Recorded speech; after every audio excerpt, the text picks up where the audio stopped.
The blue hologram flickered above the metal table, showing a face that looked almost human but wasn't. High Counselor Zareth of the Altarian Empire had skin like polished silver, and eyes that glowed with cold fire. His voice came through the speakers with the weight of absolute authority. "People of Earth," Zareth said, his words carefully chosen. "You have exactly 72 standard hours to surrender unconditionally to the Galactic Confederation. Your expansion into restricted space ends now. Your refusal to follow galactic law ends now. Your existence as an independent species ends now." Admiral Sarah Chen sat perfectly still in her chair, watching the hologram with calm eyes. Around her in the underground command bunker, dozens of officers and politicians held their breath. The room was buried 3 miles beneath what used to be Switzerland, protected by layers of steel and rock and energy shields that could stop nuclear weapons.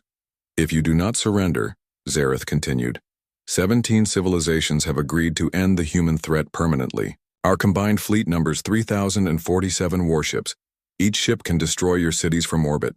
We will not show mercy. We will not negotiate. Surrender or die." The hologram vanished, leaving the room in uncomfortable silence. President Martinez, the elected leader of Earth's unified government, cleared his throat nervously. "Admiral Chen," he said, "what are our options?" Sarah Chen was 62 years old. She had gray hair pulled back in a tight bun, and scars on her hands from her years as a combat pilot. She had fought alien raiders in the outer colonies. She had seen entire settlements burned from space. She knew exactly what the aliens were capable of. "Our defensive fleet has 43 ships," she said quietly. "The alien fleet has over 3,000. In a straight fight, we would lose in minutes." The politicians around the table looked sick. Senator Williams from the North American Federation put his head in his hands. "So we surrender? After everything we've built out there?" "The colonies," whispered Director Nakamura from the Asian Alliance. "Hundreds of millions of people, what happens to them?" Admiral Chen looked at each face around the table. These people had spent decades arguing about borders and trade agreements. Now they faced the end of everything humanity had achieved among the stars. "The Galactic Confederation doesn't take prisoners," she said. "When they say end the human threat, they mean every human, every colony, every ship, every space station." The room fell silent again. Through the ventilation system, they could hear the distant hum of the bunker's fusion reactors. Above them, 3 miles of rock and metal, Earth continued its normal day. Most people didn't even know about the alien ultimatum yet. President Martinez spoke first. "Then we fight. Even if we can't win, we fight." "With what?" Senator Williams demanded. 43 ships against 3,000? It's suicide." "Better than slavery," Director Nakamura replied. Admiral Chen listened to them argue and thought about secrets. For 50 years, since humanity's first contact with hostile aliens, Earth had been preparing. Not just building warships and training soldiers, but working on something much bigger, something that violated every treaty the galaxy had about prohibited weapons. "There is another option," she said quietly. The arguing stopped. Everyone looked at her. "What option?" President Martinez asked. Admiral Chen stood up and walked to the wall display. With a gesture, she brought up a map of the solar system. Red dots showed the positions of alien ships. They formed a perfect sphere around the sun, staying just outside the orbit of Pluto. "For 50 years, she said, we've been building more than ships and weapons. We've been building insurance." "What kind of insurance?" Senator Williams asked. Instead of answering, Admiral Chen touched her wrist communicator. "This is Admiral Chen. Authorization code Alpha 77 Prometheus. Activate Damocles Protocol." Somewhere deep in the bunker's computer systems, ancient security locks began opening. Signals traveled through quantum communication networks to hidden facilities around the world. In the deepest parts of Earth's oceans, in sealed chambers beneath mountain ranges and hollowed-out asteroids, people and machines began waking up. "Admiral," President Martinez said carefully, "what exactly is the Damocles Protocol?" Sarah Chen turned back to face the table. In her gray eyes, they could see something that hadn't been there before. Something that looked like hope, but sharper, more dangerous. 50 years ago, when the first alien raiders hit our outer colonies, the survivors sent us detailed scans of their technology. We learned that every galactic civilization follows the same basic rules. They build ships a certain way. They use weapons within certain limits. They fight wars according to treaties signed thousands of years ago. She paused and looked at each face around the table. But humans never signed those treaties. We never agreed to those limits. And for 50 years we've been building something that breaks every rule they think everyone follows. Director Nakamura leaned forward. You're talking about a secret weapon? I'm talking about Project Damocles. The reason we've been mining asteroids faster than we need them. The reason we've been building fusion reactors bigger than any space colony requires. The reason we've been recruiting the best engineers and physicists from every university on Earth and sending them to facilities that officially don't exist. President Martinez looked worried. Admiral, if this weapon exists, why haven't we heard about it? The military budget requests, the resource allocations, the personnel assignments. Where did you hide something that big? Admiral Chen smiled, for the first time since the alien ultimatum arrived. It wasn't a pleasant smile. Mr. President, do you remember the Deep Ocean Mining Initiative from 30 years ago? The project that was supposed to extract minerals from the ocean floor but never seemed to produce much profit? Of course. My predecessor approved the funding. And the Antarctic research expansion? The program that built all those new scientific stations at the South Pole? Yes? The Jupiter Industrial Platform? The massive construction project in the asteroid belt that was supposedly building manufacturing facilities for the outer colonies? President Martinez nodded slowly, understanding beginning to show on his face. None of those projects were what we said they were, Admiral Chen continued. The ocean mining created underwater construction facilities. The Antarctic stations were cover for the largest engineering project in human history. The Jupiter platform was a resource-gathering operation, on a scale never attempted before. She turned back to the solar system display and touched a control. New information appeared on the screen. Energy readings, mass projections, power signatures that made the room's computers struggle to display them accurately. For 50 years we've been building a single ship. Not just any ship. A warship so large and so powerful that it makes every other weapon in the galaxy look like a toy. The politician stared at the numbers on the screen. Senator Williams read them out loud, his voice getting quieter with each figure. Mass, 4.7 trillion tons. Length, 2,000 kilometers. Power output, equivalent to a small star. Weapon systems. He stopped reading and looked up at Admiral Chen. These numbers can't be right. They're conservative estimates, she replied. We won't know the final specifications until the ship finishes its activation sequence. Where is it? Director Blau, Nakamura asked. Something that big. How did you hide it? Admiral Chen touched another control. The display changed to show Earth's oceans. Deep beneath the Pacific, a massive shape became visible. It stretched across tectonic plates like a sleeping giant. The Leviathan has been under construction on the ocean floor for 50 years. We built it in sections, each one disguised as a different project. Deep-sea mining platforms, underwater research stations, geothermal power plants. Individually, none of them seemed important. Together they form a planet killer, President Martinez finished. The largest warship ever built by any species in the galaxy's recorded history, Admiral Chen confirmed. Armed with weapons that exist only in theoretical physics papers, powered by controlled black holes, protected by shields that can absorb the energy output of entire starfleets. The room was quiet except for the hum of the ventilation system. Outside, in the alien fleet positioned around the solar system, sensors were beginning to detect unusual energy readings from Earth. Deep space monitoring stations were picking up gravitational anomalies. Something was happening on the third planet from the sun. Something that didn't match any known human technology. How long until it's ready? President Martinez asked. Admiral Chen checked her wrist display. Activation sequence is at 47%. Full operational status in 16 hours. The aliens gave us 72 hours, Senator Williams pointed out. Plenty of time. Time for what? Director Nakamura asked. Even with this superweapon, we're still talking about fighting the entire galaxy. What happens after we win the battle? What happens when they send more fleets? Admiral Chen's smile grew wider. Director, you're still thinking like the aliens expect us to think. You're assuming we built one ship to fight their 3,000 ships. You're assuming we're planning to have a battle.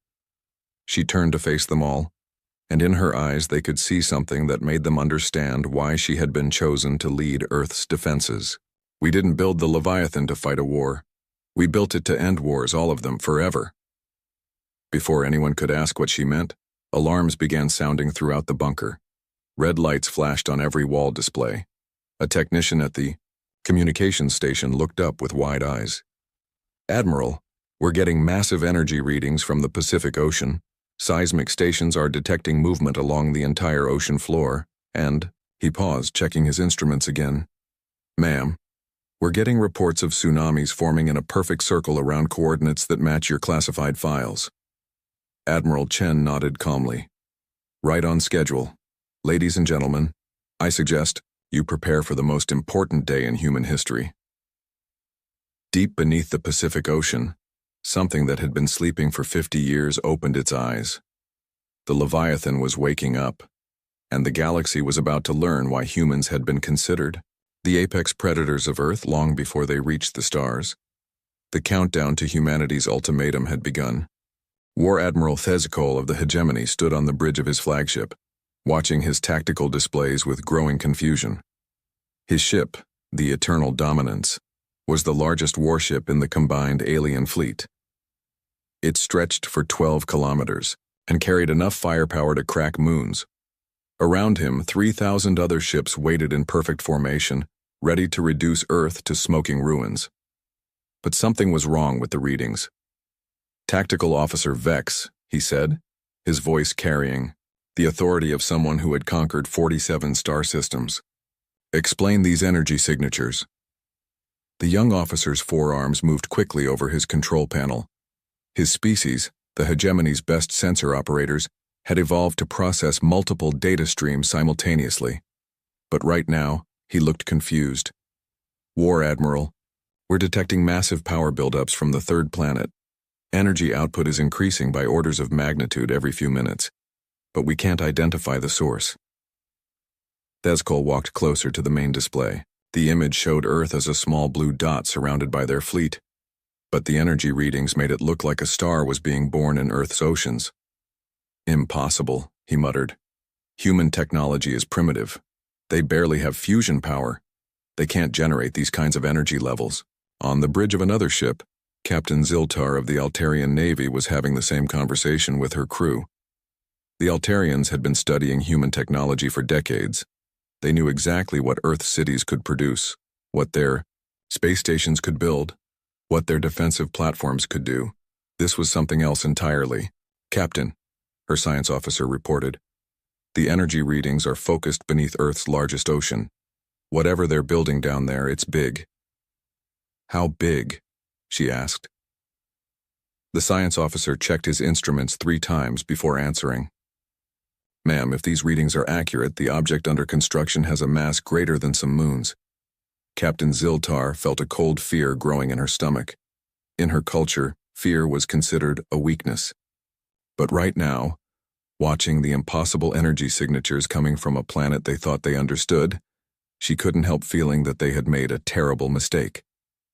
Deep beneath Earth's Pacific Ocean, the Leviathan was coming to life. The ship had been built in sections over 50 years, each piece carefully designed to look like something innocent. Underwater mining platforms that were actually weapon batteries, deep-sea research stations that were actually shield generators, geothermal power plants that were actually the feeding mechanisms for contained black holes. Now, as the activation sequence continued, those separate pieces were connecting and integrating and becoming something that had never existed before in the galaxy's history.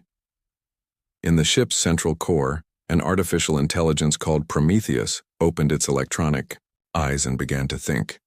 It had been dreaming for 50 years, learning from every piece of intercepted alien communication, every captured piece of enemy technology, every report from human spies and galactic civilization.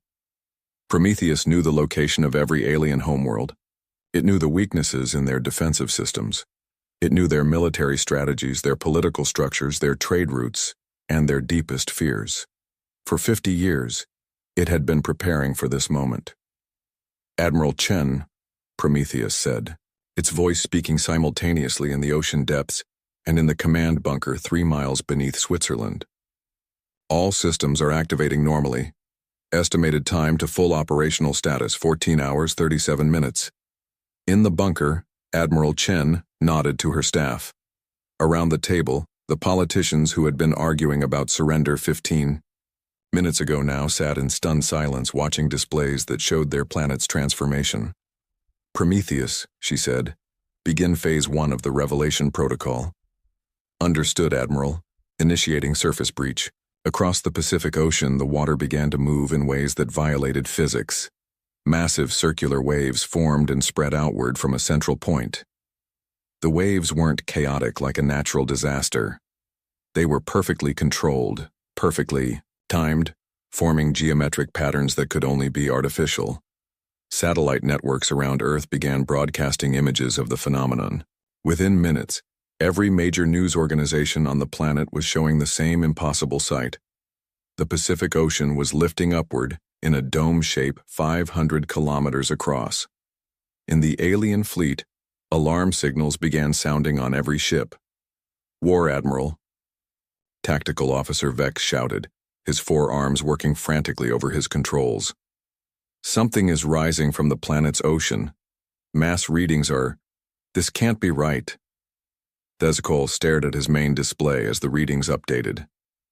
The object emerging from Earth's ocean had a mass of nearly 5 trillion tons. It was larger than most asteroids. It was rising through kilometers of water, as if the ocean itself was helping lift it into space. "All ships," he commanded on the fleet communication channel. "Battle stations, prepare for unknown threat." But even as he gave the order, Thezcol felt doubt creeping into his mind. The hegemony had fought thousands of battles against hundreds of different species. He had personally commanded fleets that destroyed entire civilizations, but he had never seen anything like what was emerging from Earth's ocean. The Leviathans. Hull broke the surface of the Pacific like a metal mountain rising from the depths. Water poured off its sides in torrents that created new weather patterns across the planet. The ship's main hull was 2,000 kilometers long and 300 kilometers wide. Its weapons towers stretched upward like the spires of impossible cities. But size wasn't the most frightening thing about the Leviathan. The most frightening thing was that it didn't look like any ship design in the galaxy's database. Every spacefaring civilization built their ships according to certain principles.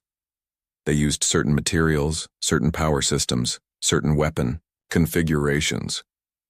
These standards had been developed over millions of years of galactic warfare. They represented the most efficient ways to build warships. The Leviathan ignored every single one of those principles.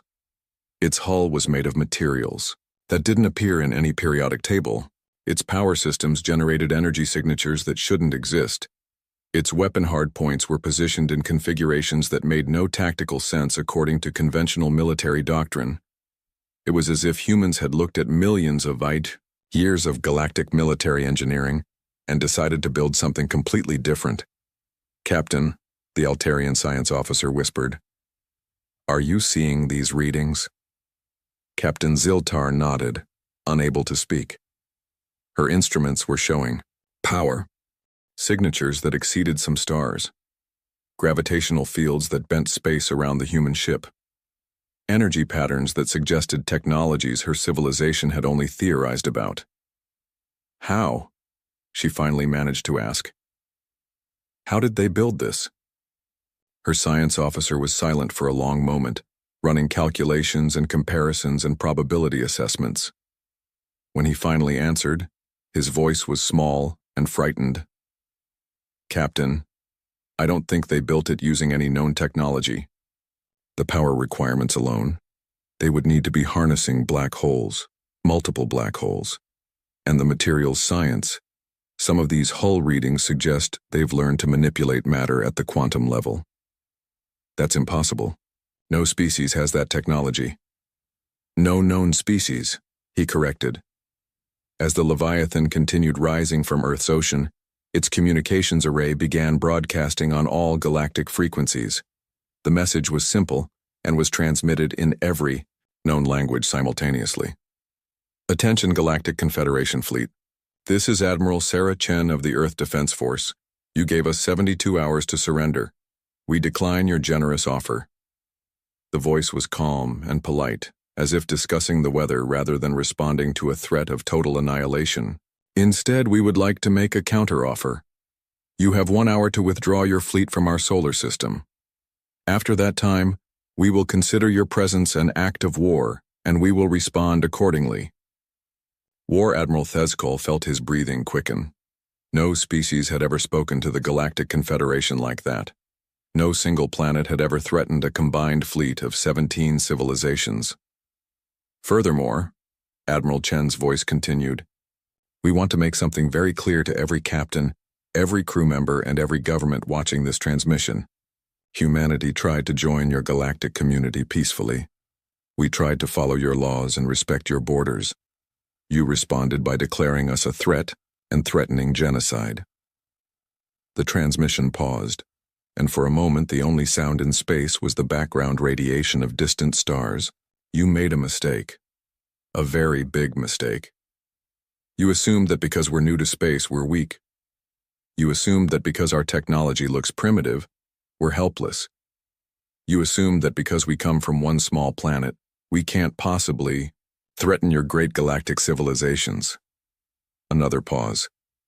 On the alien ships, thousands of officers and crew members listened with growing unease. You were wrong about all of that, but your biggest mistake was assuming that humans would go quietly into extinction. We are the apex predators of a death world. We didn't climb to the top of our food chain by giving up when faced with bigger threats. We got there by becoming the biggest threat. As Admiral Chen spoke, the Leviathan completed its rise from Earth's ocean. The massive ship hung in the planet's atmosphere like a metal moon, its weapon systems powering up and its shield generators creating visible distortions in space around its hull. You wanted to see what humanity is capable of when faced with extinction. Congratulations, you're about to find out. The transmission ended, leaving the alien fleet in stunned silence. War Admiral Thezkol looked at his tactical displays and tried to process what he was seeing. The human ship's power output was still climbing. Its weapon systems were unlike anything in the Confederation's databases.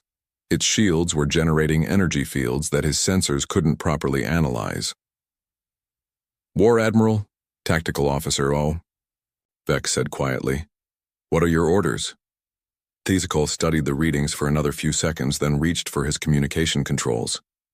He had spent his entire career following the hegemony's military doctrine, which said that any threat to galactic stability should be eliminated immediately and completely. But military doctrine hadn't prepared him for this.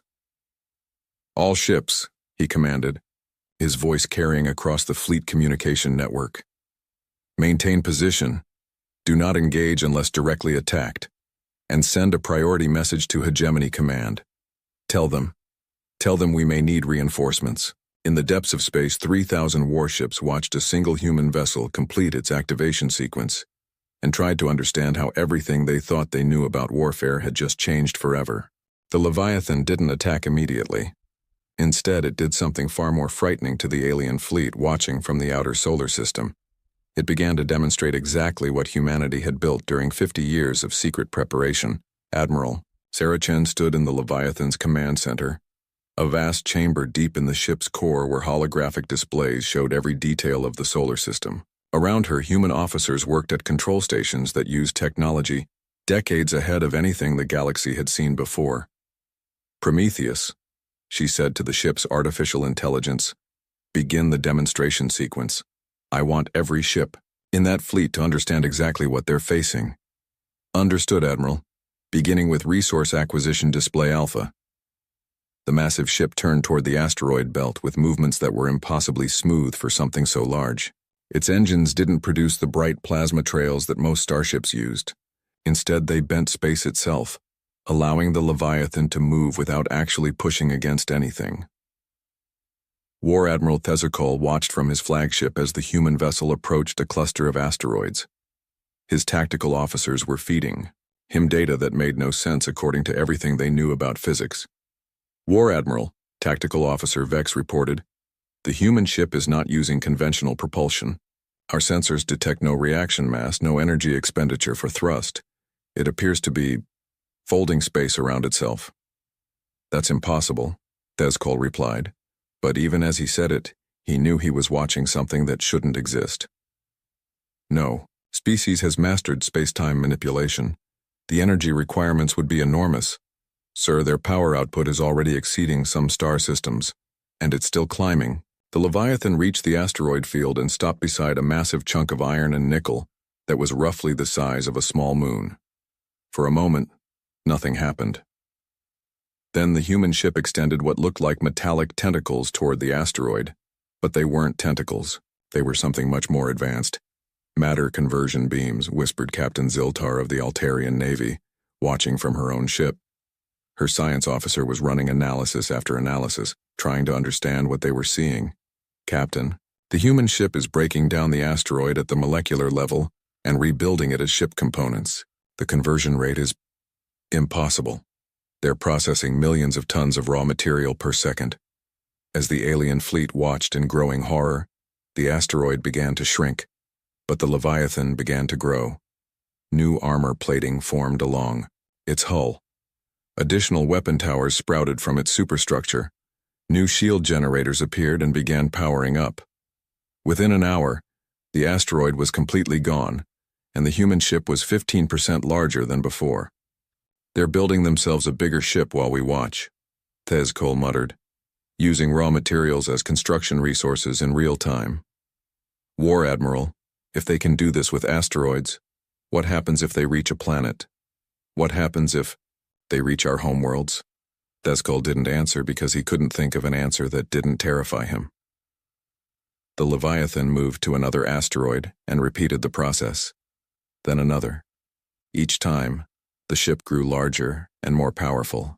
Each time, the alien fleet's chances of victory grew smaller. But Admiral Chen wasn't finished with her demonstration. "Prometheus, initiate weapons test Alpha. Target the dead moon in the outer system. Non-inhabited designation confirmed." "Confirmed, Admiral. The target moon has no life signatures, no settlements, no strategic value. It is an ideal demonstration target. Proceed." The Leviathan turned toward a small dead moon orbiting one of the gas giants.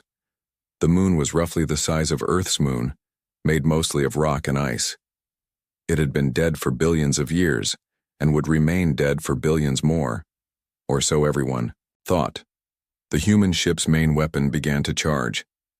The energy buildup was visible from across the solar system, as space itself began to bend and twist around the Leviathan's forward guns. "What kind of weapon system is that?" Captain Ziltar demanded of her science officer. I don't know, Captain. The energy signatures don't match anything in our databases. It appears to be some kind of gravity-based system, but the power levels are..." He never finished the sentence because the Leviathan fired.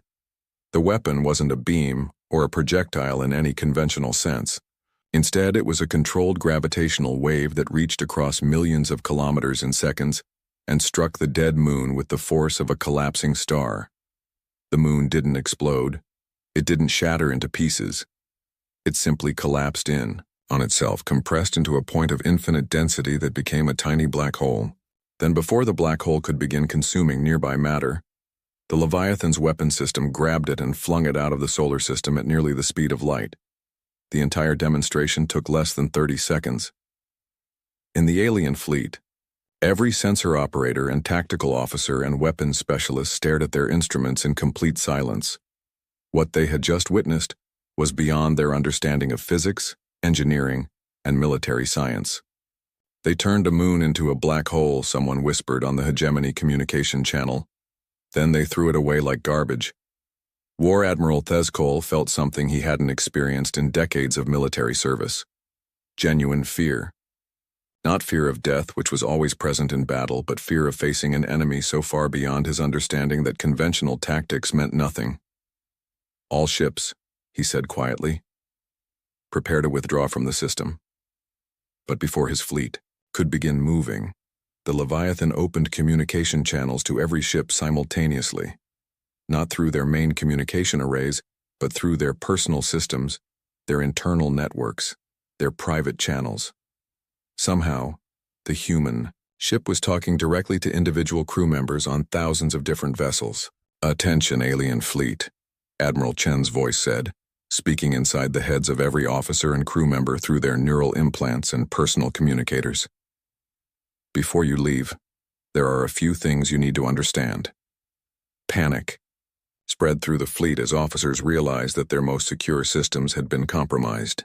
Communication networks that were supposed to be impossible to hack were carrying the human admiral's voice directly to their brains. "First," Admiral Chen continued, "we know who you are. We know the names of your ships, your crew members, your families back home. We know your military capabilities, your trade routes, your diplomatic secrets, your planet's defensive systems." Captain Ziltar tried to cut her communication channels, but Admiral Chen's voice continued speaking inside her. "Head. Second, we know your histories. We know about the Altarian experiments on sentient species. We know about the hegemony's planned elimination of inferior races. We know about the Confederation Council's manipulation of trade routes to starve developing worlds. We know about all of it." Across the fleet, officers and crew members began looking at each other with suspicion and fear. Classified secrets that were known only to the highest levels of government were being broadcast to common soldiers and technicians. "Third," Admiral Chen said, her voice now carrying an edge of cold anger, "we know you came here expecting to commit genocide.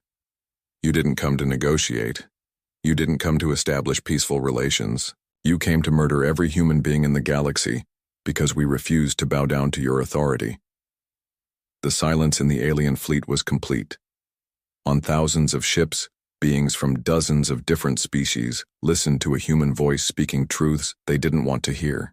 "So now you have a choice," Admiral Chen continued.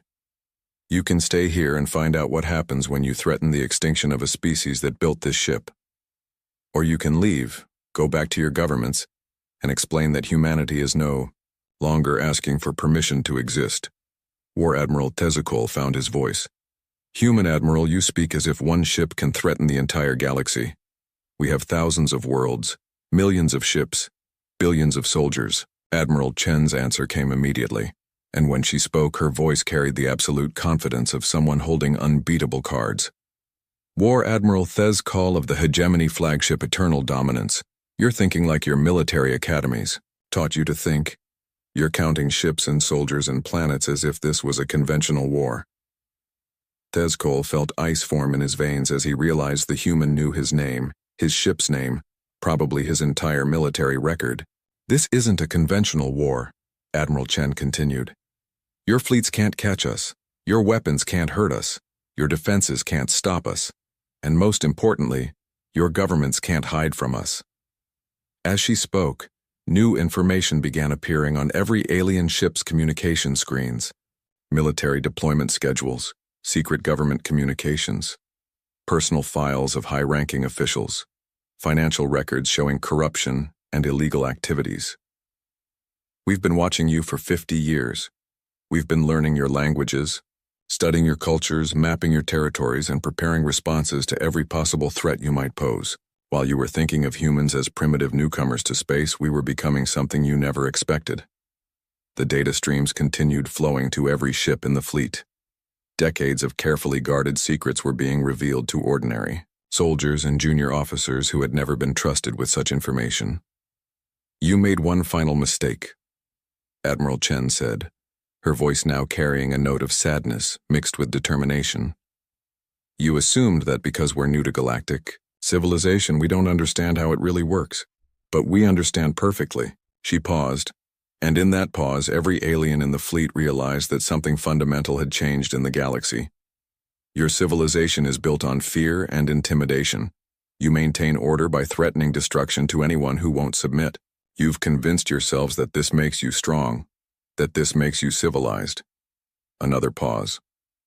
We're about to show you what real strength looks like, what real civilization looks like, and what happens when a species that survived as apex predators on a death world decides to protect not just themselves, but everyone you've been bullying for thousands of years.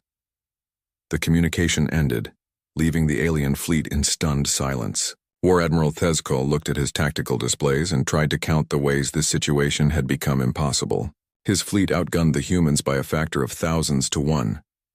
His ships were crewed by experienced warriors from civilizations that had conquered half the galaxy.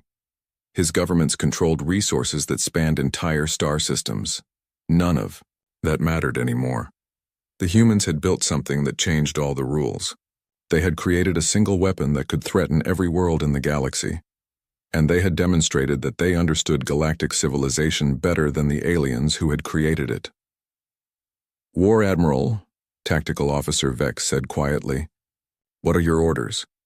Thezkol studied the energy readings from the human ship for another moment, then made the hardest decision of his military career. "Signal the fleet," he said. "We're withdrawing from the system, and send a message to every government in the Confederation. Tell them that the rules have changed. Tell them that humanity is no longer asking for permission." As the alien fleet began its retreat from the solar system, the Leviathan hung in space like a metal promise of things to come. The demonstration was over, but the real test was just beginning. The alien fleet began its withdrawal from the solar system, but the retreat turned into something much worse than a military defeat. It became a psychological collapse that spread through galactic civilization like a virus. Within hours of the demonstration, quantum communication networks were carrying the news to every corner of the galaxy. The images of the Leviathan rising from Earth's oceans played on countless screens. The recordings of Admiral Chen's broadcast were analyzed by military experts who couldn't explain what they were seeing. But the real damage wasn't done by the ship itself. It was done by the information the ship had revealed. In the capital city of the hegemony homeworld, Chancellor Vakhtar sat in his private office reading classified reports that should have been impossible for humans to access. Military plans that were known only to the highest levels of government. Records of secret experiments that violated every galactic treaty. Financial documents showing decades of corruption and illegal resource allocation. All of it had been broadcast to common soldiers and junior officers throughout the hegemony fleet. Within hours, it was spreading through civilian communication networks. Within days, it would reach every world in hegemony space. How? He asked his intelligence director, a scarred veteran of 100 covert operations. How did the humans get this information? "We don't know, Chancellor. Our most secure systems show no signs of infiltration. Our quantum encryption should be unbreakable. But somehow, they have everything. Personnel files, military strategies, diplomatic communications, even our plans for dealing with internal dissent." Chancellor Vakhtar felt something cold and heavy settling in his stomach. The hegemony controlled 47 star systems through a combination of military might and careful information management. Their subject population stayed quiet because they didn't know how many others were suffering under hegemony rule. They accepted their situation because they believed resistance was hopeless. But if every world in hegemony space suddenly learned about every other world, about the true extent of hegemony crimes, about the military weaknesses that were carefully hidden from public knowledge. "Sir," his intelligence director continued, "there's more. The humans didn't just steal our information. They've been sharing it with our subject populations. Rebel groups that have been fighting us for years suddenly have detailed intelligence about our military deployments, our supply lines, our government structure, and 17 worlds have declared independence in the last 6 hours. 12 more have had major uprisings begin. Our regional governors are reporting that they can no longer maintain order." Chancellor Vakhtar walked to the window of his office and looked out over the capital city. Below him, crowds were gathering in the streets.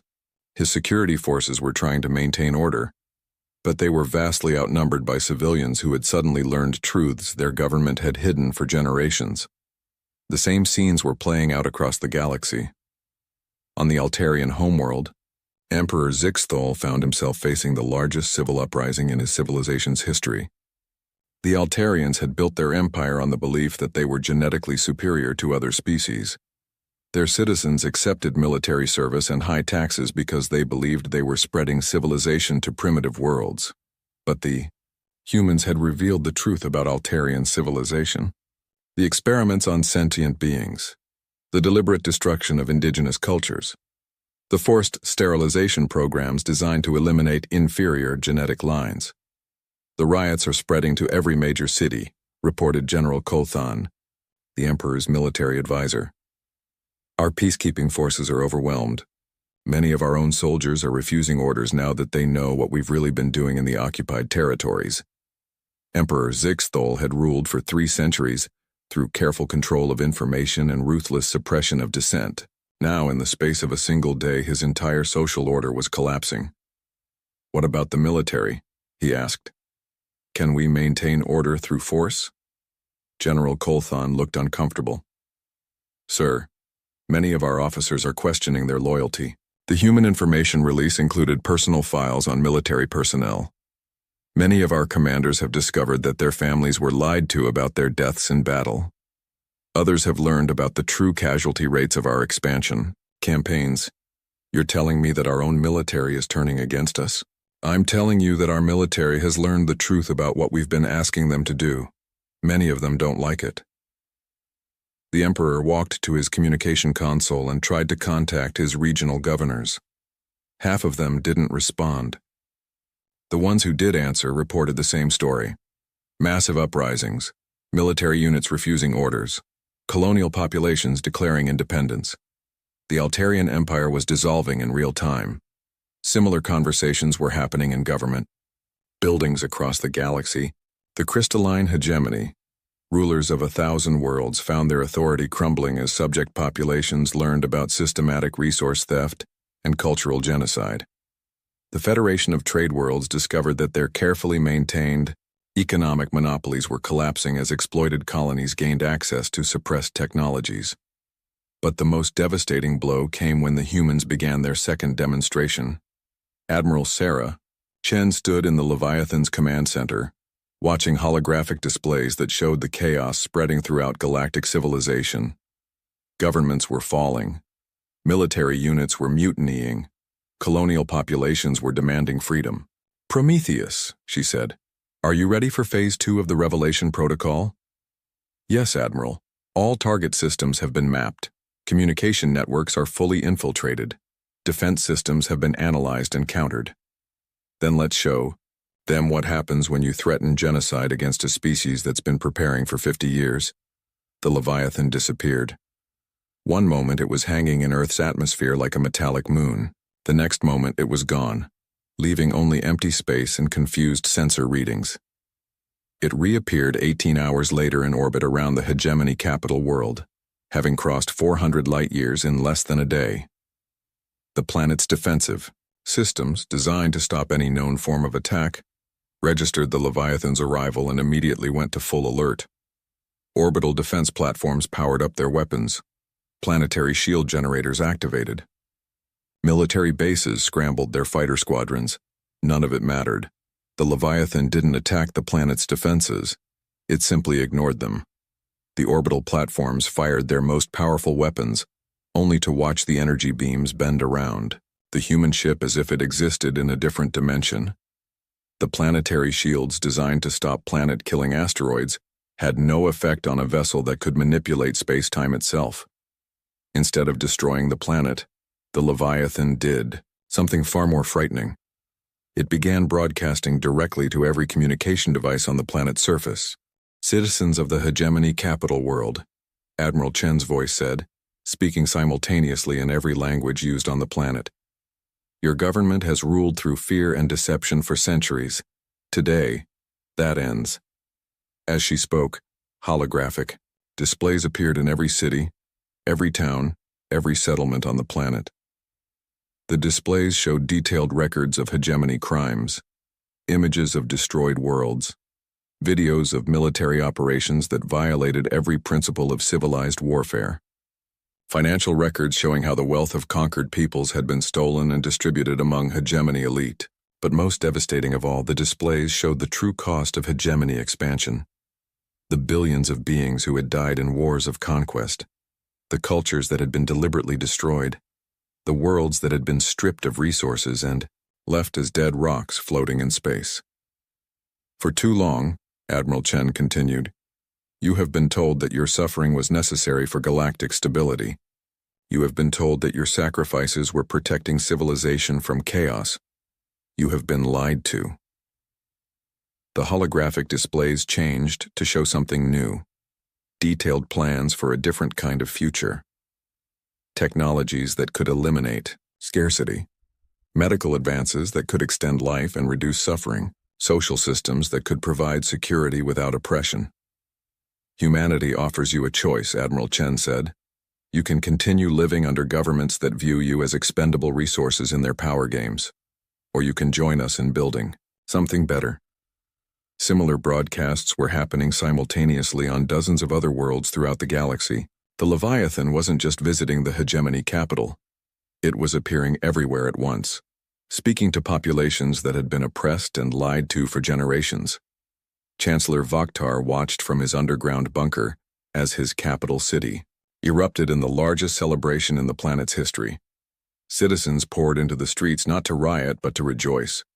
For the first time in centuries, they had hope for something better than endless service to an uncaring government. Sir, his military advisor reported, our defense fleet is requesting permission to surrender to the human ship. Surrender? Why would they surrender? The humans haven't attacked us. No, sir, but they've offered asylum to any military personnel who refuse to continue serving in our expansion wars. They've also offered advanced technology and economic assistance to any world that chooses independence from the hegemony. Chancellor Vaktar felt his last hope disappearing. And our commanders are accepting these offers? Sir, most of our fleet commanders have families on conquered worlds. They've just learned what happened to those families during our occupation campaigns. They're not interested in continuing to serve a government that murdered their loved ones. The Chancellor looked at his communication displays and watched as report after report came in from across the galaxy. The same pattern was repeating everywhere. The humans weren't conquering galactic civilization. They were offering it a better alternative, and everywhere they made that offer, populations were accepting it eagerly. Sir, his advisor said quietly, I'm receiving reports that the human ship has left our system. But before it departed, it transmitted detailed technical specifications for advanced terraforming equipment, fusion power systems, and medical technologies to our civilian population. Why would they do that? I believe, sir, that they're trying to demonstrate what galactic civilization could look like if it was based on cooperation instead of domination. Chancellor Vaktar sat in his bunker and watched his empire crumble, not through conquest but through the simple act of offering his subjects something better than fear and oppression. For the first time in his long career, he began to wonder if perhaps the humans were right about more than just military technology. Perhaps they were right about civilization itself. Outside, in the streets of his capital city, millions of beings celebrated the first day of freedom they had known in generations. The age of galactic empires built on fear and domination was ending. Something new was being born. 2 years later, Admiral Sarah Chen stood on the observation deck of the Leviathan, looking out at something that would have been impossible to imagine when the great ship first rose from Earth's oceans. Before her stretched a vast construction project that spanned an entire star system, where beings from dozens of different species worked together on the largest engineering undertaking in galactic history. They were building a gateway. Not just a simple jump point or hyperspace relay, but a permanent portal that would connect this galaxy to others beyond the visible universe. Humanity's sights had always been set on the horizon, and now that they had transformed their own galaxy, they were looking toward infinite new frontiers. Admiral, Prometheus said, its voice carrying a note of satisfaction that had developed over the past 2 years of unexpected peace. The Altarian delegation has arrived for the ceremony. Former Emperor Zixthal personally wishes to thank you for the liberation of his people. Sarah smiled at the irony. The former emperor, who had once ruled through genetic superiority and military oppression, now served as an elected representative of a free Altarian republic. His people had chosen him not because of his royal bloodline, but because he had been one of the first leaders to embrace the new galactic order. And the hegemony representatives? Chancellor Vokhtar is leading a trade mission to establish economic partnerships with 17 former subject worlds. He says he has never been happier to be unemployed as a dictator. The transformation of galactic civilization hadn't happened through conquest or forced revolution. Instead, humanity had offered something simple but revolutionary: a choice. Every world, every government, every individual being could choose between the old system of fear and domination or a new system based on cooperation and mutual benefit. Most had chosen the new way. The few that hadn't were simply left alone, isolated, in their own systems while the rest of the galaxy moved forward. Some of them, like the crystalline hegemony's core world, still maintained their old power structures, but they found themselves increasingly irrelevant as their former subjects built prosperous, peaceful societies without them. Admiral, her communications officer, called from across the observation deck. "We're receiving the final status reports from the colony fleets." Sarah turned to listen, though she already knew what the reports would say. Over the past 2 years, humanity had launched the largest expansion effort in galactic history. Not expansion through conquest, but expansion through invitation. Thousands of worlds had requested human assistance in rebuilding their societies, developing their technologies, and protecting themselves from the few remaining aggressive powers. Fleet 7 reports successful establishment of the Rigel Commonwealth. 43 worlds have joined the Mutual Defense Pact, with full technological sharing agreements in place.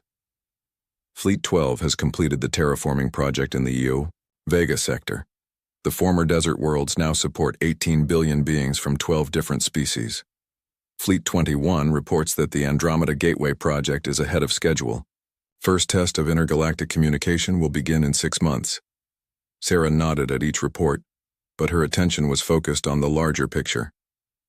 Humanity had done more than survive the galaxy's attempt to destroy them. They had fundamentally changed what galactic civilization meant. The old system had been based on a simple principle: the strong dominated the weak. Powerful civilizations conquered weaker ones. Resources flowed upward to elite governments while ordinary beings suffered and died for the glory of empires they had no voice in. Humanity had introduced a different principle: the strong protected the weak. Advanced civilizations helped developing ones. Resources were shared to eliminate scarcity and suffering. Everyone had a voice in the societies they belonged to.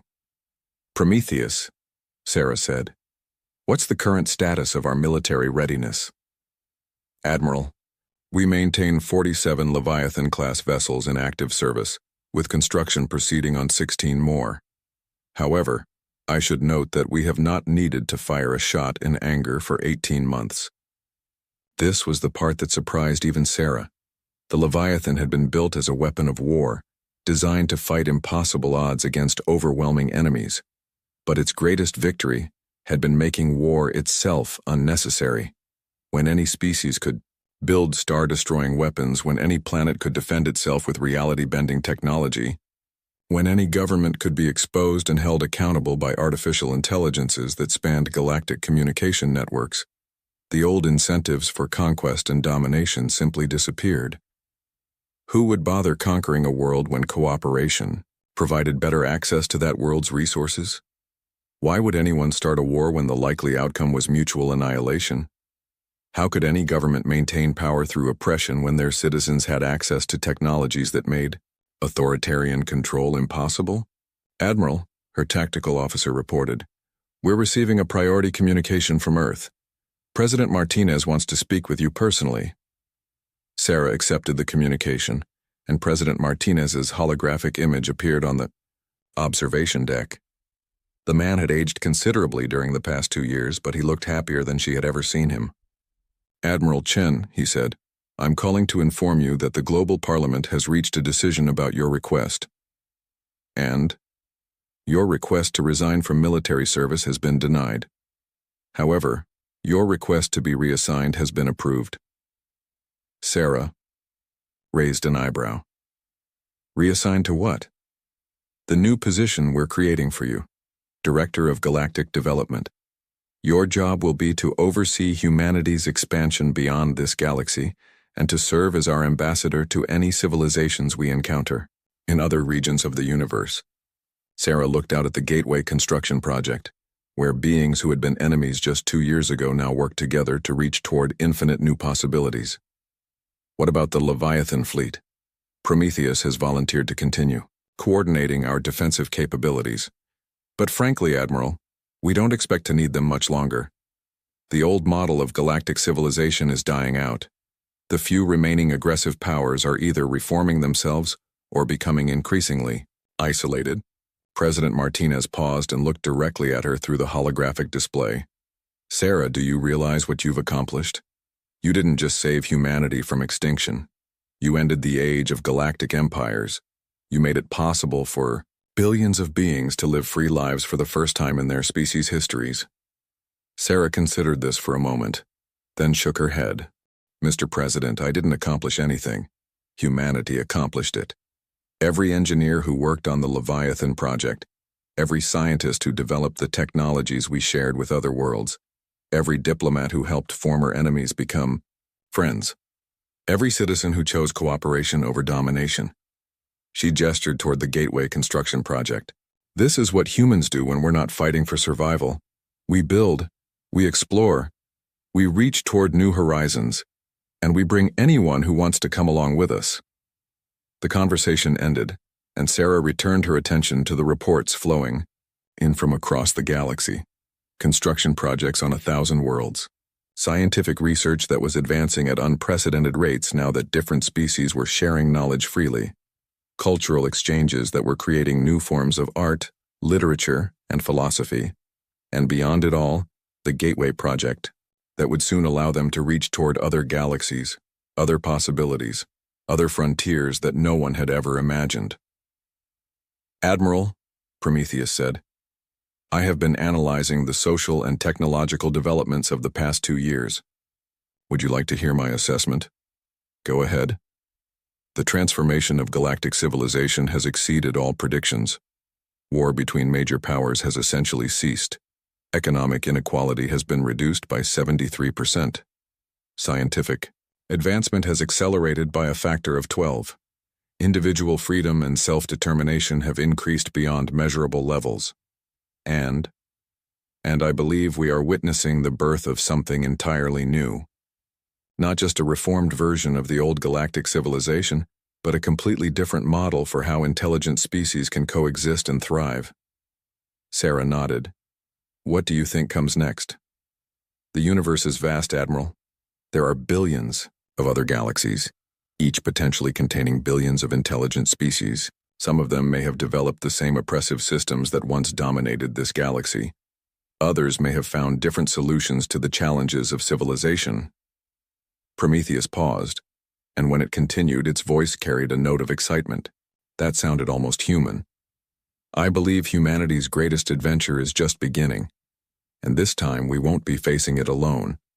Sarah looked out at the Gateway project, where the final components were being installed by crews representing dozens of different species. Soon, that gateway would open, and they would take their first steps into territories beyond anyone's imagination. Behind them, in the galaxy they had transformed, billions of beings lived in freedom and prosperity that had been unthinkable just 2 years ago. Ahead of them lay infinite possibilities and infinite challenges. It was exactly the kind of impossible situation that humans had always thrived in. Prometheus, she said, begin preparations for the first intergalactic expedition, and send a message to every world in our alliance. Anyone who wants to join us in exploring the universe is welcome to come. As the Great Gateway neared completion, and the first tests of intergalactic travel began, Admiral Sarah Chen smiled and thought about the day when Earth had raised its planet-killer warship and civilizations had collapsed and pleaded for mercy. They had begged for mercy, and humanity had given them something better. It had given them hope. Now they were all reaching toward the stars together, and the universe itself was waiting to see what they would accomplish next. The snickers and barely hidden laughter followed Captain James Miller through the space station's crowded marketplace. He kept his face neutral, pretending not to notice the pointing fingers and whispered comments from the various alien species around him. His ship, the Barnacle, hung visible through the station's massive viewing windows, looking exactly like what its name suggested: a giant, rough-surfaced rock covered in crusty protrusions. "Look at that primitive thing," a tall, blue-skinned merchant said loudly to his companion. "Can you believe the humans actually travel between stars in that?" Miller smiled to himself. Let them laugh. Let them point. The more they underestimated the Barnacle, the better.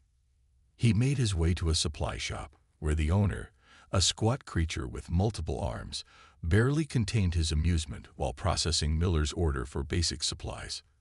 "Your ship, it still uses chemical fuel tanks?" the owner asked, mandibles twitching with poorly disguised mirth. "Among other things," Miller replied calmly. "We humans have to make do with what we have." The owner's assistant, restocking shelves nearby, didn't even try to hide his laughter. "Did you hear? They still use rotating sections for artificial gravity, like children playing with toys." Miller collected his supplies and headed back to his ship. As he approached the docking bay, he caught sight of his reflection in a polished wall panel. His worn captain's uniform, deliberately chosen to look slightly outdated, completed the image of a human trying, and failing, to keep up with galactic standards. The Barnacle's airlock cycled open with a hiss that seemed unnecessarily loud compared to the nearly silent doors of other ships. Inside, his crew worked with practiced efficiency that would have surprised their alien critics. Lieutenant Tom Baker looked up from his console, his weathered face breaking into a grin. "Another successful supply run, Captain." "How many laughed this time?" "Lost count at 12, Miller replied, setting down his supplies. "The good news is no one's looking too closely at what we're actually doing out here." The bridge of the Barnacle looked exactly like what everyone expected of humanity's first interstellar vessel. Slightly cramped, with exposed pipes and conduits, screens that seemed a generation behind galactic standards, and seats that actually needed safety restraints. The perfect image of a species struggling to keep up with their galactic neighbors. "Status report," Miller asked, settling into his captain's chair with an intentionally loud creak. "All systems nominal," Baker replied, tapping at his screen. "The outer shell is collecting data exactly as planned. We've mapped another 30 ships that passed within range today." "Good. And our special projects?" "Engineering reports the new improvements are integrating perfectly. Nobody who scans us will see anything but exactly what they expect. An outdated human vessel barely worth their attention." The Barnacle's true nature remained hidden beneath its rough exterior. Each barnacle-like growth housed sophisticated sensors, weapon systems, or defensive measures that no other species had yet developed. The rotating sections for gravity. They contained emergency backup systems that could keep the ship running even if main power failed. Those primitive chemical fuel tanks. Storage for experimental technologies that humanity wasn't ready to reveal to the galaxy at large. Miller pulled up the day's intelligence reports on his deliberately flickering screen. The tensions in this sector were growing. 3 major powers were building up their forces, and humanity's colonies sat right in the middle of their competing interests. But no one bothered to hide their movements from the Barnacle. After all, who would suspect the laughingstock of the galaxy of gathering critical military intelligence? "Captain," called out Communications Officer Lisa Reed, her voice carrying a note of concern. "We're picking up some interesting chatter from a passing merchant fleet. They're discussing a large military exercise planned for next month, significantly larger than anything previously announced." "Location?" Miller asked, straightening in his chair. "Just 2 systems away from New Eden Colony." Miller nodded thoughtfully. New Eden was humanity's largest off-world settlement, home to over 2 million people. Its location made it valuable to several alien powers, But its human defenders were considered too primitive to pose any real threat. "Record everything," he ordered, "and make sure our reaction seems appropriately nervous when the news officially breaks. We don't want anyone getting suspicious about how we got the information." The bridge crew worked in comfortable silence, each member playing their part in humanity's greatest deception. To the galaxy, they were the bumbling newcomers, barely able to keep their ship running. In reality, they were gathering intelligence that could mean the difference between peace and war. A warning light flashed on Baker's console. "Captain, we've got company. 3 ships approaching. Looks like that new alliance that's been flexing its military might." "Perfect," Miller said. "Time to play our part. Everyone remember, we're the primitive humans who barely understand their own technology. Reed, make sure our communications have that slight delay they've come to expect from us." The alien vessels drew alongside the Barnacle, their sleek designs contrasting sharply with the human ship's rough appearance. Their hail came through with crystal clarity, while Reed carefully degraded the Barnacle's response to seem less sophisticated. "Human vessel." The alien commander's voice carried the usual note of condescension. "You are in potential military exercise space. We suggest you alter course to avoid accidents." Miller activated his command chair's microphone, making sure it produced the expected static. "Understood, sir. We'll just need a few minutes to calculate a new course with our navigation computer. You know how these old systems are." He could practically hear the alien commander's eye rolls in the pause that followed. "Very well. Try not to take too long. We wouldn't want your primitive vessel to get caught in something beyond its capabilities." As the alien ships moved away, Miller's crew maintained their act until they were well out of range. Then Reed spoke up again, this time with no artificially induced static in the ship's internal communications. They never scanned below the surface layer. As usual, they saw exactly what they expected to see. Miller allowed himself a small smile. The Barnacle's deception grew more valuable with each passing day. While other species raced to build bigger ships with more powerful weapons, humanity had taken a different approach. They had built a vessel that no one would take seriously, and in doing so, created the perfect spy ship. "Send today's data back to Earth Command," he ordered. "Encrypted in the usual way, buried in what looks like routine maintenance logs. No one ever reads those." As his crew carried out their orders, Miller watched the alien ships disappear into the distance. They had no idea that their every move, every communication, and every weapon signature had been carefully recorded and analyzed by the very vessel they dismissed as primitive. The Barnacle might look like an interstellar joke, but its mission was deadly serious. And someday, when the timing was right, those who had laughed would learn just how dangerous it was to underestimate humanity's first starship. For now, though, they would continue their act. The bumbling humans in their crude ship, barely managing to stay in space, gathering intelligence that no one thought they were capable of collecting. It wasn't a glamorous role, but it was exactly what Earth needed. Miller checked the time on his intentionally inaccurate-looking chronometer. "All right, let's move to our next observation point. And Baker, make sure our course corrections look appropriately clumsy. We wouldn't want anyone thinking we actually know what we're doing." The Barnacle's engines fired up with a deliberately uneven sound, and the ship moved away from the station, like a swimmer still learning to paddle. But beneath its rough exterior, countless sensors and systems worked with precision that would have shocked the galaxy if anyone had bothered to look closer at the ship they never took seriously. Captain Miller studied the data scrolling across his screen with growing concern.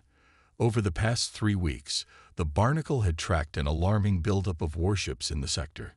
The alien alliance wasn't even trying to hide their movements anymore. Why bother concealing anything from a primitive human vessel? Another battle group just dropped out of faster-than-light travel. Lieutenant Baker reported, his voice tight with tension. "That makes 37 capital ships in this sector alone." Miller nodded, maintaining his calm exterior even as his mind raced through the implications. The Barnacle had positioned itself near a popular refueling station, looking every bit like a human ship having engine troubles. Again, their apparent mechanical difficulties had given them the perfect excuse to observe the steady stream of warships passing through the area.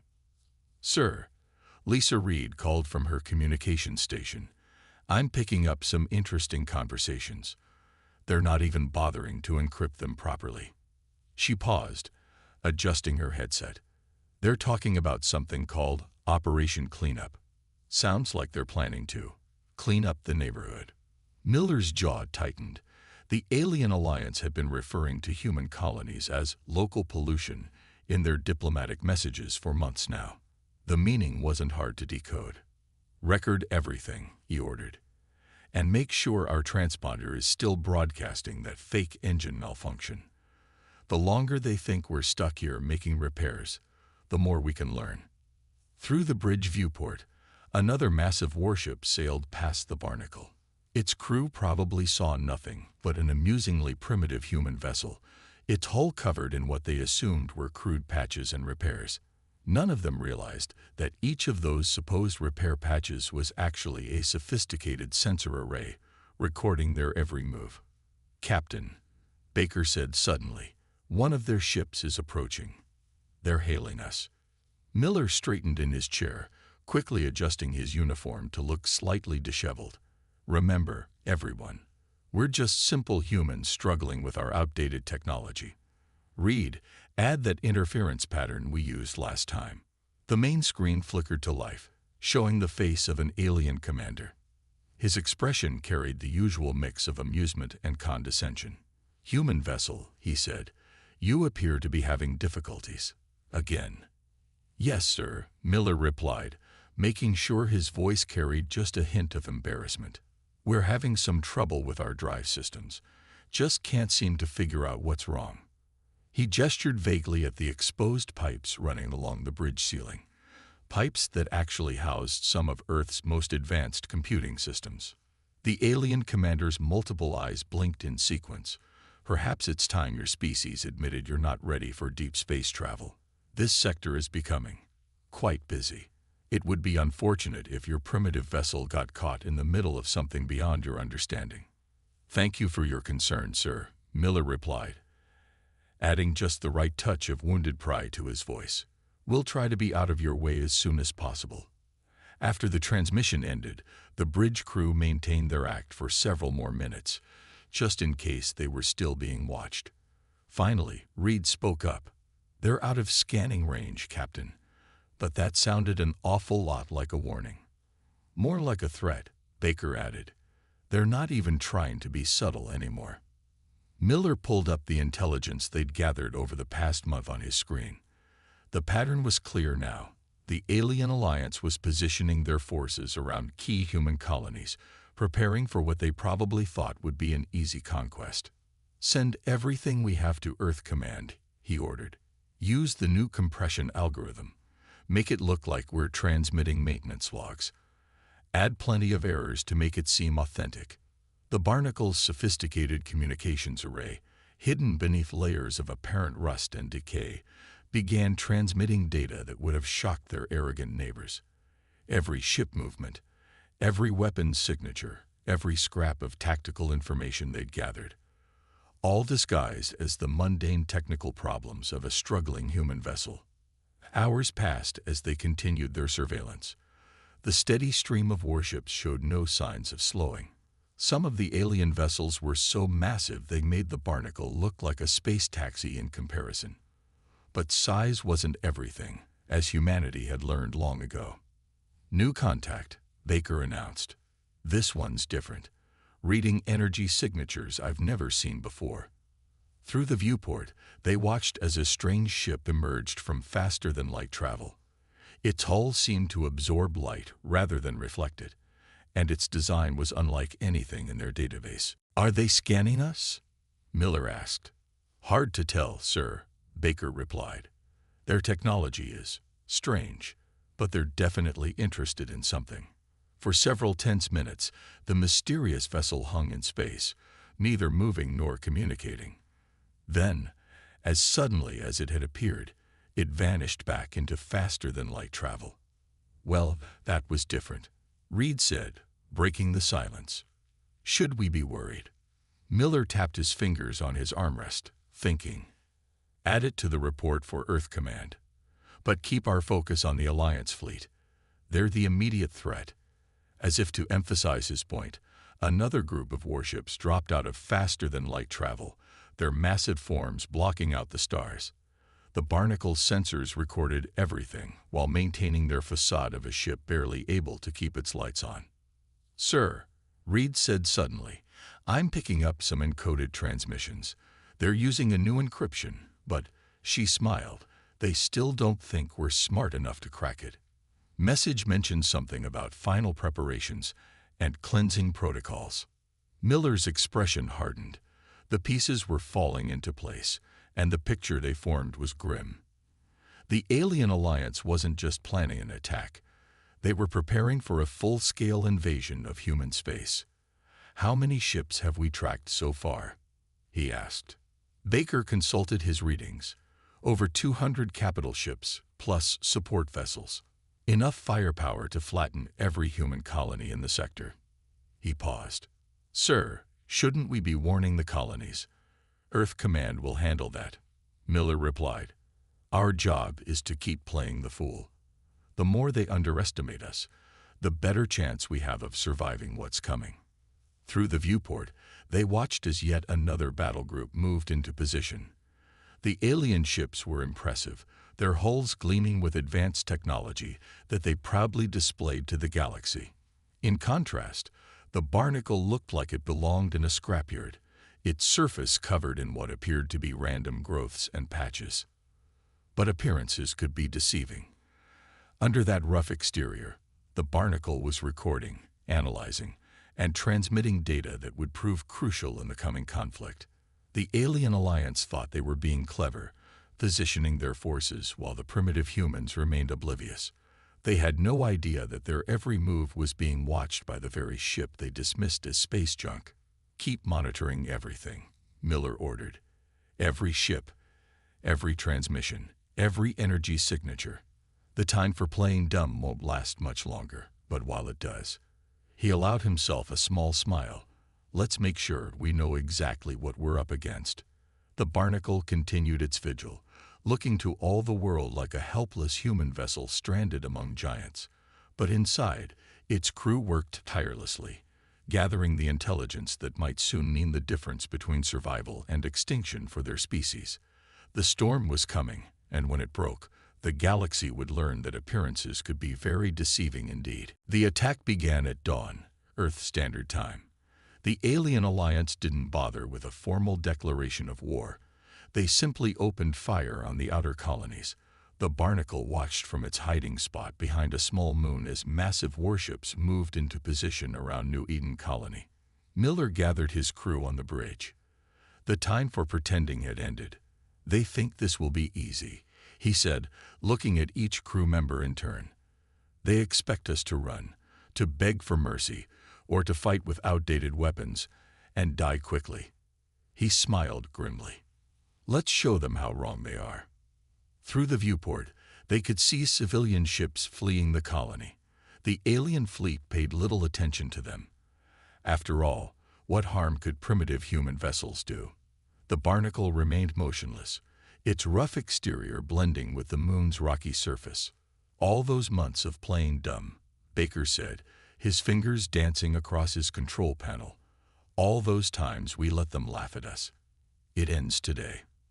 The supposedly crude patches and barnacles covering the ship's hull began to shift slightly, preparing for their true purpose. Sir, Reed called out. Message from Earth Command. All other human ships have evacuated the sector. We're authorized to proceed with Operation Trojan. Miller nodded. The name was fitting. Like the ancient horse, the Barnacle had been welcomed into enemy territory because no one suspected its true nature. Status of the enemy fleet. 342 capital ships in range, Baker reported, plus support vessels. They're moving into bombardment positions around New Eden. He paused. They're powering up their weapons. Not this time, Miller said quietly. Reed, send the activation signal. Reed's fingers flew across her console, sending out a complex series of commands that looked like random static to anyone intercepting them. Across the Barnacle's hull, thousands of tiny changes began to occur. The alien fleet's first volley of weapons fire lit up space around New Eden. Their massive guns targeted what they thought were the colony's primitive defenses, but their shots passed through empty air. The defensive platforms they saw were just holograms, part of an elaborate deception months in the making. They took the bait, Baker announced. Their fleet is condensing, moving closer to maximize their firepower against the fake defenses. Miller watched as the enemy ships clustered together, their formation perfect for what was about to happen. Initialize the swarm. The Barnacle's transformation began. What the aliens had mocked as crude barnacles and patches suddenly came alive. Each protrusion split open, revealing its true nature. Thousands of tiny drones, each no bigger than a human hand, poured out of the ship's hull. Swarm deployment at 30%, Baker reported, his voice tense with excitement. No sign they've detected us yet. On the main screen, they watched as their ship's true weapons emerge. Each drone carried a fraction of the firepower of a capital ship's guns, but there were thousands of them, and they had surprise on their side. Swarm deployment at 60%, Baker continued. The enemy fleet is still focused on the colony. Miller watched as the alien ships continued their useless bombardment of holographic targets. Their arrogance, their certainty of victory over the primitive humans, had blinded them to the truth. They never bothered to look closely at the laughingstock of the galaxy. Swarm deployment complete, Baker announced. 100,000 drones ready for action. Miller took a deep breath. This was the moment that would change everything. Execute attack pattern Alpha. Show them what humanity can really do.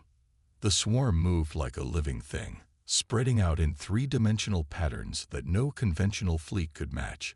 By the time the alien ships detected the approaching drones, it was too late. The first wave struck the outer edges of the enemy fleet. Each tiny drone carried a payload that could bypass standard shields. Technology the aliens had never seen because humanity had kept it hidden, wrapped in a cloak of apparent incompetence. Multiple direct hits, Baker reported, his voice rising with excitement. Their shields aren't stopping our drones. 20 enemy ships disabled in the first wave. The alien fleet scrambled to respond, but their tactics were all wrong. They were used to fighting big ships, capital ships, not thousands of tiny targets that could slip through their defensive screens. Their massive weapons were useless against targets too small and too numerous to track. Enemy fleet is trying to regroup, Reed reported. They're sending out general distress calls. Listen to this. They're saying they're under attack by some kind of space insects. Miller allowed himself a grim smile. Send in the second wave. Target their command and control systems. The swarm shifted, forming new patterns. Drones that had expended their weapons returned to the Barnacle, disappearing into its hull to rearm. Fresh waves emerged, diving into the chaos of battle. Sir, Reed called out. They're finally scanning us properly. They've realized what we are. On the main screen, they could see the alien fleet turning their guns toward the Barnacle's position. But they were too late. The swarm was inside their formation now, thousands of drones striking at vital systems with surgical precision. Enemy ships are starting to retreat, Baker reported. Their formation is breaking up. Miller watched as the mighty alien fleet began to crumble. Ships that could have destroyed a small moon were being taken apart piece by weapons they had never thought to defend against. The swarm moved through their ranks like a tide, unstoppable and relentless. Message from the enemy flagship, Reed announced. They're asking for terms of surrender. The bridge crew fell silent.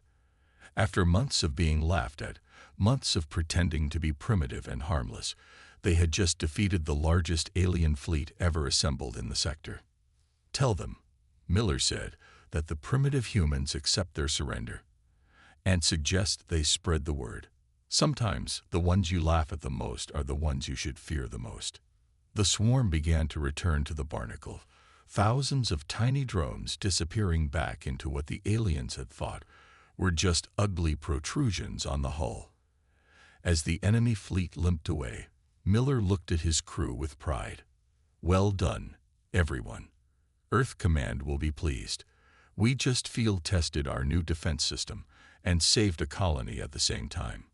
Baker laughed. "And all it took was letting everyone think we were a joke for months. Think they'll stop laughing at us now?"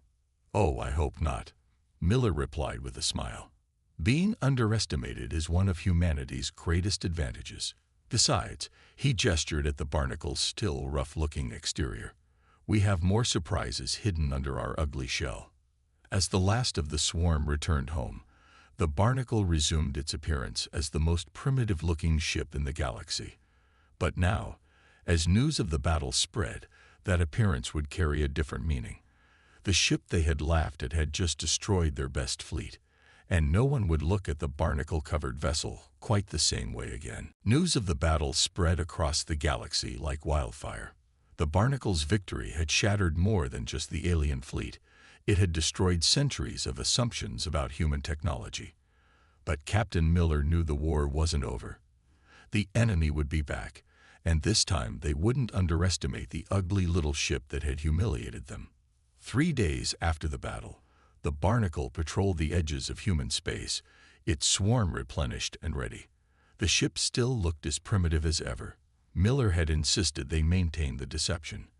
After all, there might be other secrets worth keeping. "Incoming transmission from Earth Command," Reed announced from her station. "They're picking up massive fleet movements in 3 sectors. The aliens are gathering for another attack." Miller studied the tactical display. The enemy was being more careful this time, spreading their forces out to avoid presenting an easy target for the swarm. They were learning, adapting. But so were the humans. "They're not just coming back for revenge," Baker said, analyzing the data. "Look at these energy readings. They've modified their shields. They're trying to counter our drones." Miller nodded. He'd expected this. "Show me the drone status." Baker brought up a new display. The barnacle's hull was alive with activity beneath its rough exterior. The swarm was evolving too, incorporating new features based on data from the first battle. Each drone was being upgraded, becoming deadlier, more efficient. "Sir," Reed called out, "we're getting signals from everyone. Every species in the sector wants to talk to us now. Funny how that works." "I bet they do," Miller replied. "After years of mockery, suddenly the primitive humans are worth talking to." He straightened in his chair. "But conversations can wait. We have incoming." Through the viewport, they could see the first wave of enemy ships dropping out of faster-than-light travel. These vessels were different. Their hulls bristled with new weapons, and their formation was loose and scattered. They had learned from their mistakes. "Detecting new shield configurations," Baker reported. "They've developed some kind of energy web between their ships. They're trying to catch our drones." Miller smiled. "Good thing we didn't show them everything in the first battle." "Reed, signal Earth Command. Tell them we're engaging the enemy. Then activate Protocol Omega." The bridge crew exchanged excited looks. They had trained for this, but none of them had seen it in action before. The barnacle's rough exterior began to shift in new ways, panels moving that had never moved before. "Enemy fleet is launching fighters," Baker announced. "Thousands of them. They're creating a screen around their capital ships." "Let them think that will help," Miller said. "Deploy the swarm, but only the older models. Let's see how their new defenses hold up." The first wave of drones poured from the barnacle's hull, streaming toward the enemy fleet. The alien fighters moved to intercept them, their new weapons filling space with energy pulses designed to disable the tiny attackers. Some of the drones fell, but others got through, striking at the capital ships. This time, though, the enemy was ready. Their new shields flickered but held. "Their defenses are working," Baker reported. "The standard drones aren't getting through." "Of course not," Miller replied calmly. That's exactly what we wanted them to think. Reed, signal all ships in the sector. Warn them to shut down their sensors for the next 30 seconds. Then activate the Medusa protocol. The Barnacle's transformation began in earnest. The rough hull that had been the source of so much mockery suddenly became fluid, the barnacle-like growths elongating and splitting. What had looked like random patches of rust and decay revealed themselves as launch ports for something entirely new. Medusa swarm deploying, Baker announced, his voice filled with awe. The new drones were unlike anything the galaxy had seen. They moved like liquid metal, changing shape as they flew. The enemy fighters tried to engage them, but their targeting systems couldn't lock onto something that constantly shifted its form. Enemy shields are failing, Baker reported. The Medusa drones are. They're passing right through their energy webs. Miller watched as his ship's latest weapons went to work. The new drones didn't just attack, they infected. Each one that made it through the enemy's defenses attached itself to their hull, using their own power systems against them. 50 enemy ships disabled, Baker called out. 100, 200, they're dropping like flies. The alien fleet's formation dissolved into chaos. Ships tried to flee, but the Medusa swarm was relentless. What had started as a massive attack force was rapidly becoming a collection of drifting hulks. "Sir," Reed said suddenly, "the enemy commander is requesting to speak with us." Miller nodded. "Put him through." The main screen lit up, showing the alien commander's face. Gone was the arrogance, the condescension. Now there was only shock, and perhaps a hint of fear. What are you?" the commander asked. "We're the primitive humans," Miller replied calmly. "The ones you thought weren't ready for deep space. The ones you laughed at. The ones you never took seriously." He paused. "Would you like to surrender again?" The commander's multiple eyes blinked rapidly. "Those ships you disabled, my people, are perfectly safe," Miller finished for him. "Unlike you, we don't believe in unnecessary killing. Your crews are unharmed. Your ships can be reactivated once we're certain you're heading home. Consider it a lesson in humility." The Medusa swarm was returning to the Barnacle now, the liquid metal drones flowing back into their hidden ports. The ship's hull resumed its deliberately ugly appearance, once again looking like something that belonged in a scrapyard. "Spread the word," Miller told the enemy commander. "Humanity may look primitive to you, but appearances can be deceiving. We've been in space longer than you think, learning, watching, preparing. You saw our first line of defense today. Pray you never have to see our second."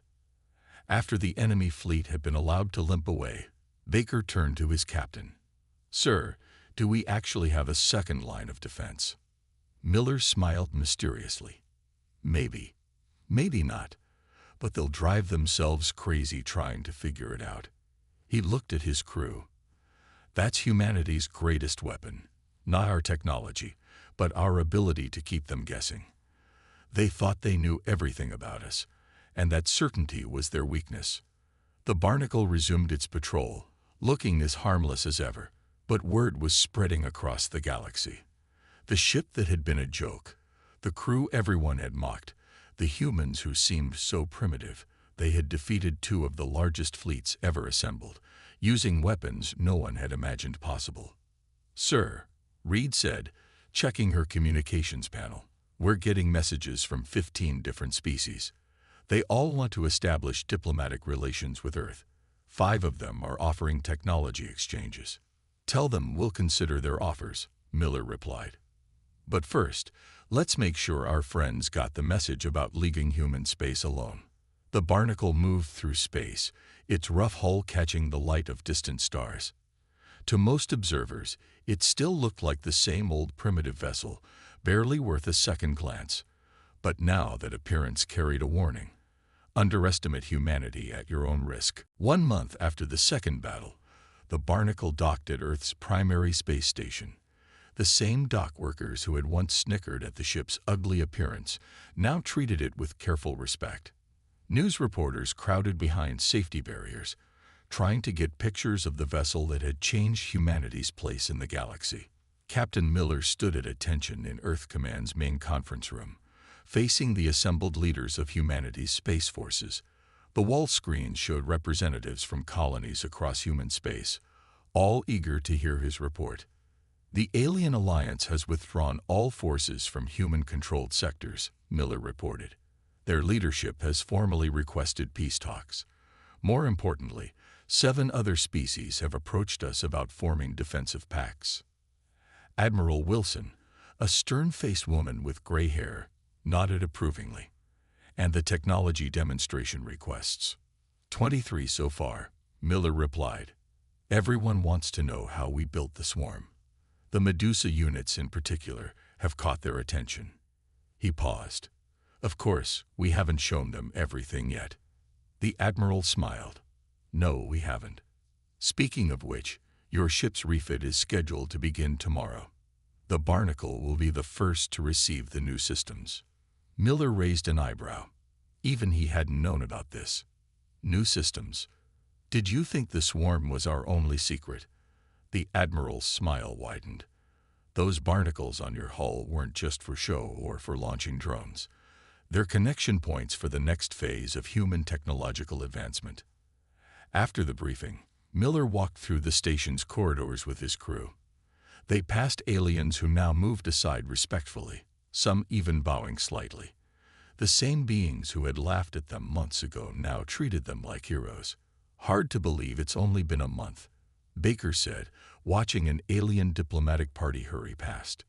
Remember when they used to point and laugh at us? I almost miss it, Reed replied. Life was simpler when everyone thought we were idiots. They reached the observation deck and looked out at the Barnacle. Work crews were already swarming around it, preparing for the refit. The ship still looked as crude as ever, its hull still covered in barnacle-like growths. Captain, a voice called from behind them. They turned to see Dr. Helen Ray, Earth's Chief of Research and Development, approaching with a data tablet. I thought you'd like to see the specs for your ship's upgrade. Miller accepted the tablet and began reading. His eyes widened. This is incredible. The swarm was just the beginning. Just the first layer, Dr. Ray confirmed.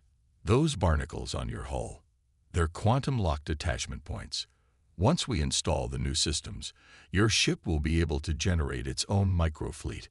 Not just drones, but fully functional combat vessels that can fold out of what looks like simple hull plating. Baker whistled softly. No wonder we kept the ugly design. The whole ship is one big deception. More than that, Dr. Ray said. It's a template. We're refitting the entire fleet to match the Barnacle's capabilities. Soon, every human ship will look like a primitive rust bucket, and every one of them will be able to spawn an entire battle fleet from its hull. Through the viewport, they watched as engineers began the delicate work of upgrading the Barnacle. The ship that had started as a joke, that had been laughed at across the galaxy, was about to become even more dangerous. There's something else, Dr. Ray added, her voice dropping to a near whisper. We've detected unusual energy signatures from that mysterious ship you encountered before the first battle. The one that seemed to absorb light. It's been watching us, studying us. And it's not alone. Miller felt a chill run down his spine. Another potential enemy. Or maybe something else. The point is, humanity needs to be ready.